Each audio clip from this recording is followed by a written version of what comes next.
Hey guys, what's up? Theo here. Welcome to a new series I've just thought of today. It's going to be Learn JavaScript through MDN. And so we're here at JavaScript References, Global Objects, and we're going to start with the array, and we're going to actually start with the methods. So this first video is just going to be Array.from. So Array.from method creates a new shallow copied array instance from an array-like or iterable object. You can look at the examples here, and we'll sort of just go through it. So here's the syntax: array-like, a map function, and then this argument. So we'll just explore these two, right?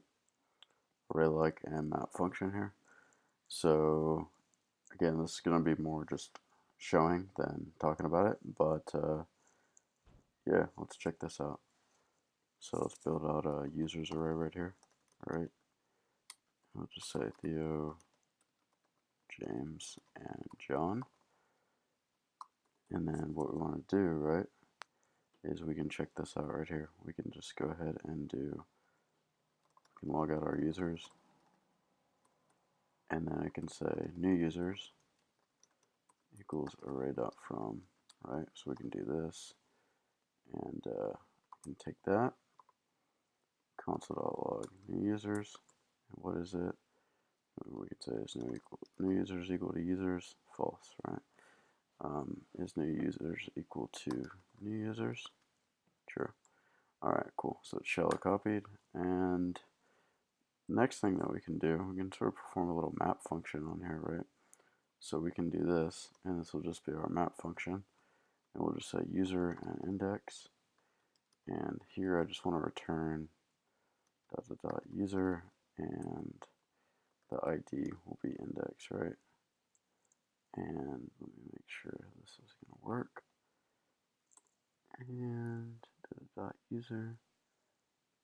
Hold on 1 second. Array.from. Just clean this up. User index. And then I'm just going to make it a little bit more explicit. We'll just return user, and we'll just say ID is index, right? And we run this. Cool. And then, so it sort of gives us what we want, but run that again.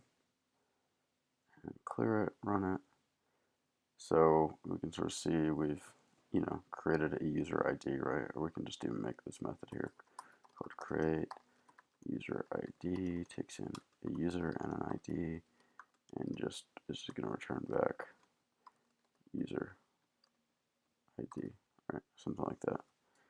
So we can just say create user ID, user and an index. I can run this. There we go. So that's about it for Array.from. I find it to be pretty useful, especially like, say we have a string, right? Let's say name, Theo, and then we just want to say characters array. We can just do Array.from name, and console log the character array. And there we go, Theo. So again, guys, this is going to be a fun series where we're going to go through literally all of the different object types, the different methods, and sort of talk about them. So let me know what you guys think, and I'll see you guys in the next video. Take care.